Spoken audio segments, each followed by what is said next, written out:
श्री स्वामी समर्थ. जय जय स्वामी समर्थ. माझ्या स्वामी कृपा चॅनलमध्ये सर्वांना नमस्कार.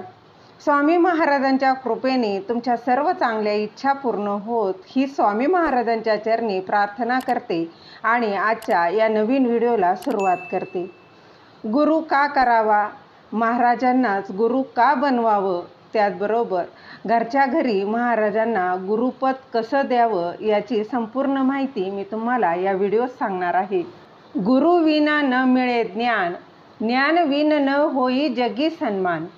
जीवन भवसागर तराया, चला वंदू गुरुराया. आपल्या सर्व स्वामी भक्तांचा व दत्त भक्तांचा अतिशय महत्त्वाचा दिवस आहे, ते म्हणजे 21 जुलै 2024 वार रविवार. या दिवशी आहे गुरुपौर्णिमा.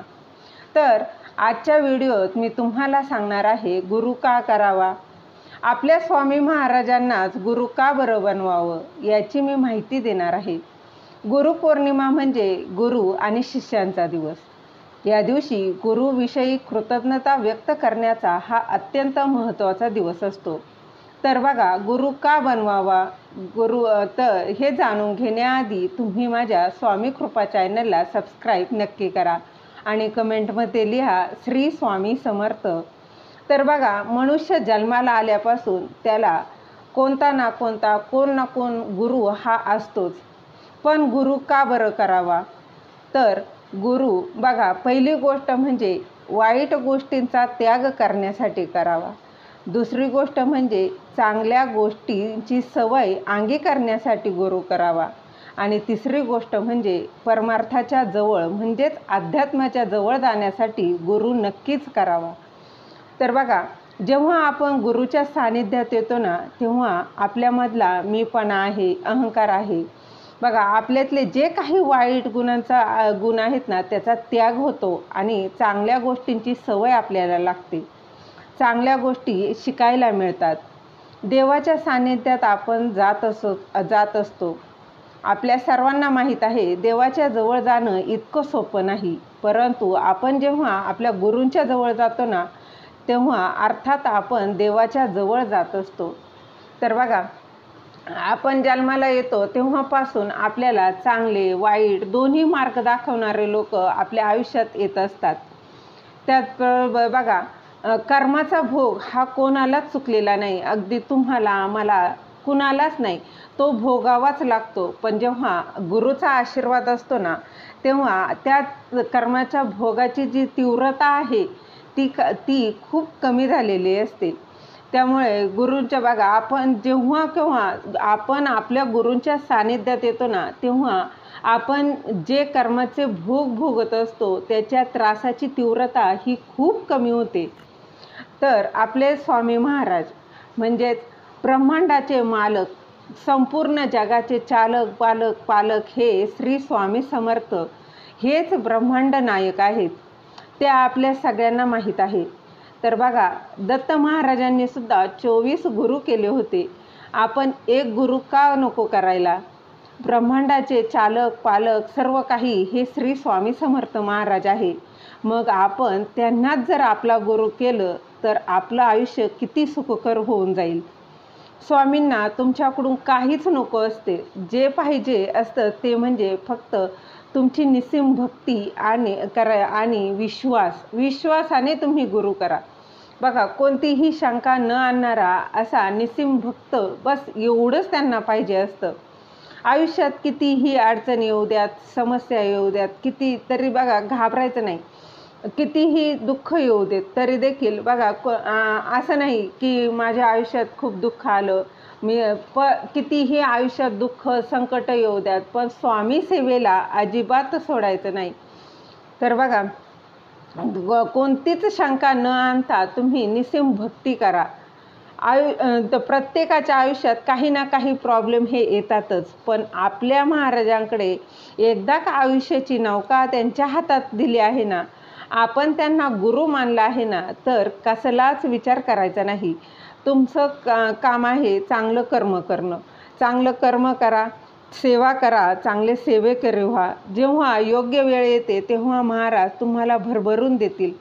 म्हणून महाराजांनाच गुरु करा. तुम्ही कोणत्याही देवाची सेवा करत असाल तरीही तुम्ही महाराजांना गुरु नक्कीच करू शकता. तुम्ही कोणत्याही देवाची सेवा केली ना तरी ती सेवा महाराजांपर्यंत पोहोचतेच. जो शुद्ध अंतकरणाने अनन्यभावे शरण जातो त्याचा योगक्षेम हे महाराज चालवत असतात, यात तीळमात्रही शंका नाही. त्यांनी बघा, अनन्यभावे शरण जो जातो त्याचा योगक्षेम चालवतो, हे त्यांनी त्यांच्या भक्तांना दिलेलं एक प्रकारचं वचनच आहे. तर बघा, स्वामी सेवेत येणं ना अगदी खूप सोपं आहे आणि जाणं तर त्याहूनही सोपं आहे. पण सगळ्यात जास्त आणि महत्त्वाचं तर ते म्हणजे स्वामी सेवेत टिकून राहणं. तर घरच्या घरी महाराजांना गुरुपद कसं द्यायचं, तर त्याची माहिती बघूयात. तर बघा, हे त्यांनी तर घरच्या घरी, आता तुमच्याकडे स्वामी महाराजांचा फोटो असेल किंवा मूर्ती असेल तर काय करायचं, तर बघा, सकाळी गुरुपौर्णिमेच्या दिवशी सकाळी लवकर उठायचं आहे. स्वच्छ आंघोळ सुचिरभूत होऊन तुमची जी कामं आहेत त्या आटपायच्या आहेत.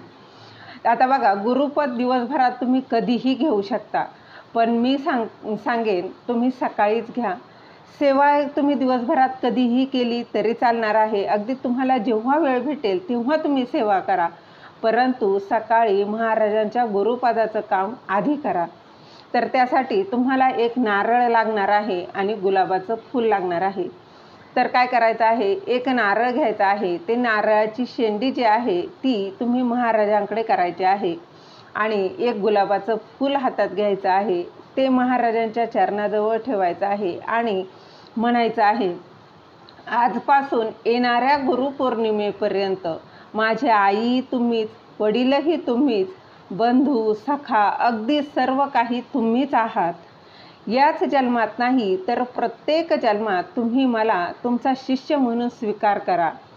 मला तुम्ही तुमचं गुरुपद द्यावं. महाराजांना गुरुपद देणं खूप महत्त्वाची आणि अतिशय भाग्याची गोष्ट आहे. त्यांना प्रार्थना करा की दररोज माझ्याकडून थोडी तरी सेवा घडू द्या, अशी अतिशय विश्वासाने श्रद्धेने प्रार्थना करा. अगदी मनापासून प्रार्थना करा. जो काही अहंकार आहे ना तो अहंकार तुमचा नक्कीच निघून जाणार आहे. मीपणा अजिबात बाळगायचा नाही. गुरुपद केल्यावर काहीच अटी नाहीत, हे लक्षात घ्या. स्वामी तुमच्या आयुष्यात आल्यावरचे दिवस बघा आणि आधीचे दिवस बघा, खूप फरक पडतो. अनुभव नक्कीच येतो.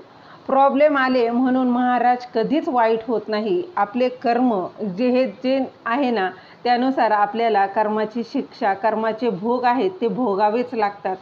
म्हणून आपले कर्म पहा, कर्म चांगलं करा, दिवस चांगलेच येतील. महाराज हे सदैव आपल्या भक्तांच्या पाठीशी असतात. झालेली सेवा महाराजांच्या चरणी रुजू करते. दिलेली माहिती तुम्हाला आवडली असेल तर लाईक करा, शेअर करा, सबस्क्राईब करायला विसरू नका. श्री स्वामी समर्थ. जय जय स्वामी समर्थ.